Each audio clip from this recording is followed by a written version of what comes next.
فرش التراب يضمني. وَإِذْ قَالَ لُقْمَانُ لِابْنِهِ وَهُوَ يَعِظُهُ يَا بُنَيَّ لَا تُشْرِكْ بِاللَّهِ. ذرا یاد کرو جب کہ کہا تھا لقمان نے اپنے بیٹے سے، اور وہ اسے واعظ کہہ رہے تھے، نصیحت کر رہے تھے. عام طور پر یہی خیال ہے کہ یہ انتقال کے وقت کی نصیحت اور وصیت تھی. اب ظاہر بات ہے کہ انسان اپنے انتقال کے وقت اپنے بیٹے کو وہی باتیں بتائے گا جو اہم ترین ہے اس کے نزدیک، اس کی زندگی کا حاصل ہے. دولت مند شخص اپنے دولت کا حساب بتائے گا، کہاں کہاں کس کس شکل میں ہے. حکیم انسان کے لیے اس کی حکمت ہی اس کا اصل خزانہ ہے، دولت ہے. تو اس حکمت کا خلاصہ اور لب لباب ہے جو حضرت لقمان منتقل کر رہے ہیں اپنے بیٹے کو. اسی کو اقبال نے کہا تھا کہ یہی ہے متاع فقیر، میرے قافلے میں لٹا دے اسے، لٹا دے ٹھکانے لگا دے اسے. میرے پاس جو حکمت ہے، جو بھی میں نے قرآن سے اخذ کی ہے حکمت، یہی کچھ ہے. ساقی متاع فقیر، اس اے ساقی متاع فقیر یہی کچھ ہے. میرے قافلے میں لٹا دے اسے، لٹا دے ٹھکانے لگا دے اسے. اب حضرت لقمان کیا کہہ رہے ہیں؟ پہلی وصیت، پہلی نصیحت، اللہ کے ساتھ شرک نہ کرنا. یہ بھی عقل کا تقاضا ہے. یہ پورا نظام کائنات کا اتنا مرکزیت لیے ہوئے ہے، اس کے اجزاء آپس میں اس طرح مربوط ہیں کہ یہاں کنٹرول کسی ایک ہی ہستی کا چل سکتا ہے، دو کا نہیں. دو کا ہوگا لفسدتا، اللہ کے سوا بھی کوئی الہ ہوتا تو کائنات میں فساد ہو جاتا. ایک کی مرضی یہ ہے، دوسرے کی یہ ہے. قرآن میں یہ بھی آیا ہے کہ پھر ہر جو الہ، ہر خالق اپنی شے لے کے علیحدہ ہو جائے گا. ایک ہستی ہے جو اس کائنات کو کنٹرول کر رہی ہے، ایک ذہن ہے جو اس کائنات میں کار فرما ہے، ایک حکمت ہے جو اس پوری کریشن کی پشت پر ہے. ایک قل هو اللہ احد. اب اس کے بعد پھر حضرت لقمان کی نصیحت. یا بنی انہا ان تک مثقال حبۃ من خردل. اے میرے بچے، انہا اس میں عمل کا معاملہ ہے. عمل سیئہ ہو یا حسنہ ہو، ہا کی ضمیر مؤنث آئی ہے. انہا نیکی ہو یا بدی ہو. انہا ان تکو مثقال حبۃ من خردل، اگر وہ رائی کے دانے کے ہم وزن بھی ہو، پھر وہ نیکی یا بدی. فتکن فی صخرۃ، کسی چٹان کے پیٹ میں گھس کر کیا گیا ہو. او فی السماوات، یا فضاؤں میں کیا گیا ہو، خلاؤں میں کیا گیا ہو.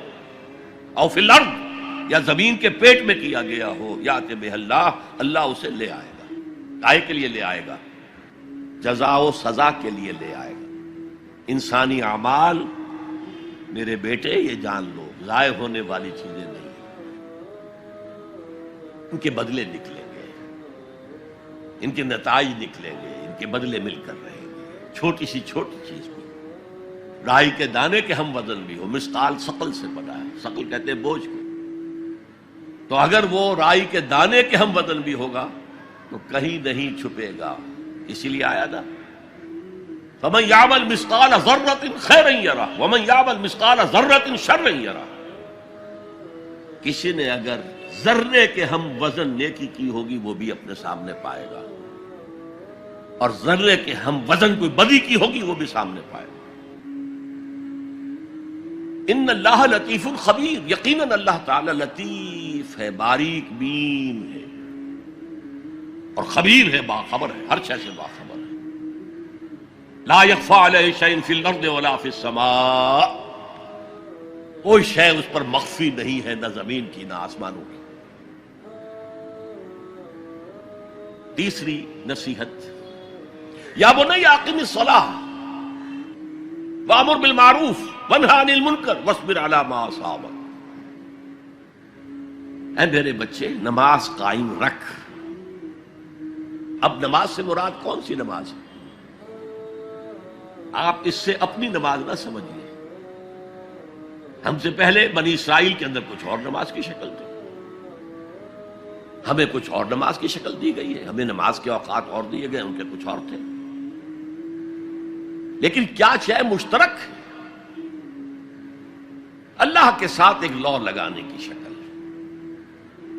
اللہ کے ساتھ تجدید عہد کرتے رہنا، اللہ تعالی کے ساتھ ایک تعلق قلبی اور ایک ربط ذہنی برقرار رکھنے کا کوئی نظام ہونا چاہیے. وہ ستون مانو اسے، الصلاۃ عماد الدین. تو نماز قائم رکھ، میں نے ترجمہ رکھ کیا ہے، کر نہیں. ظاہر بات ہے کہ لقمان بھی نماز پڑھتے ہوں گے، جو بھی نماز تھی ان کی، اور یقیناً ان کا بیٹا بھی پڑھتا ہوگا. اس لیے یہاں نماز قائم کر کی بجائے بہتر ترجمہ ہے نماز قائم رکھ. وامر بالمعروف ونہی عن المنکر. اب پھر فطرت کا معاملہ آ گیا. فطرت انسانی واقف ہے کہ یہ شر ہے، یہ خیر ہے، جسے میں نے اس سے پہلے کہا ہے کئی مرتبہ، بیسک ہیومن موریلٹی جو پوری انسانیت کی میراث ہے، ہر مذہب میں وہی ہے. اسی کی بنیاد پر کچھ لوگ ڈیولپ کرتے ہیں فلسفہ وحدت ادیان، لیکن وہ بات درست نہیں ہے. البتہ یہ کہ جہاں تک بنیادی اخلاقی تعلیمات ہیں وہ مشترک ہیں، وہ انسانوں کی مشترک میراث ہے. جھوٹ مت بولو، سچ بولو، وعدہ خلافی نہ کرو، وعدہ پورا کرو. راہ میں کوئی بھٹک رہا ہو تو راستہ دکھاؤ، کوئی اندھا ہے تو انگلی پکڑ کر اسے سڑک پار کرا دو. یہ فطرت انسانی ہے. اس پہلو سے معروف کا لفظ آیا، نیکی کا لفظ ہی نہیں آیا یہاں. جانی پہچانی شے. اذا ساعت کا سیئتک وحرت کا حسنتک فانت مومن. اگر تمہیں کوئی نیکی کا کام کر کے مسرت حاصل ہو، دل میں انشراح ہو جائے اللہ نے مجھے توفیق دی، اور کوئی برا کام کر کے برا لگے یہ میں نے کیا کر دیا، نہیں کرنا چاہیے تھا، تو تم مومن. تو معروف شے ہے، جانی پہچانی چیز ہے نیکی، اور منکر ہے، فطرت انسانی ابا کرتی ہے برائی سے.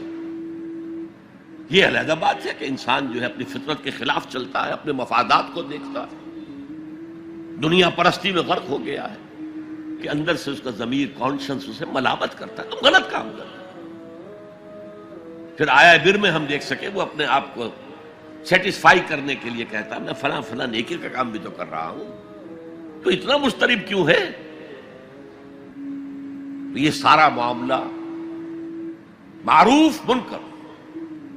یا بنی اقم الصلاۃ وامر بالمعروف ونہی عن المنکر.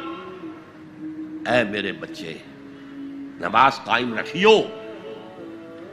انتقال کے وقت کی یہ وصیت ہے، اور نیکی کا حکم دیتا رہیے، معروف شے کا پرچار کریو. یہ وہی مضمون آ گیا سورۃ العصر کا، والعصر ان الانسان لفی خسر الا الذین آمنوا وعملوا الصالحات وتواصوا بالحق وتواصوا بالصبر. یا بنی اقم الصلاۃ، یہ عمل صالح. شرک سے بچ گئے، یہ ایمان ہے، توحید ہے. وامر بالمعروف ونہی عن المنکر، حکم دے نیکی کا، بھلائی کا، معروف کا، اور روک منع کر منکر سے، جس سے ابا کرتی ہے انسان کی فطرت، جس میں وہ جانتی ہے کہ یہ کام اچھا نہیں. وَاصْبِرْ عَلَىٰ مَا أَصَابَكَ، وہ صبر بھی آ گیا، وَتَوَاصَوْا بِالصَّبْرِ، اور پھر جو بیتے اس پر صبر کیجو. اس لیے کہ امر بالمعروف اور نہی عن المنکر بڑا کڑوا فعل ہے. یہ خاص طور پر نہی عن المنکر کسی کو اچھا نہیں لگتا، ریزنٹمنٹ ہوتی ہے. بچے بھی جیسا کہ میں عرض کر چکا ہوں، اگر آپ کہہ دیں بھئی یہاں مت کھیلو، یہ کھیلنے کی جگہ نہیں ہے، تو پھر اکثر و بیشتر اپنی عزت سلامت لے کر گھر جانا ممکن نہیں ہوگا. اور جو سب سے بڑا حق ہے، یہ زمین، یہ کائنات اللہ کی ہے، وہ اس کا حاکم ہے، اس کی حاکمیت قائم کرو. تو جو خدا بنے بیٹھے ہوں اپنی حاکمیت کا سکہ چلا رہے ہیں وہ برداشت کریں گے؟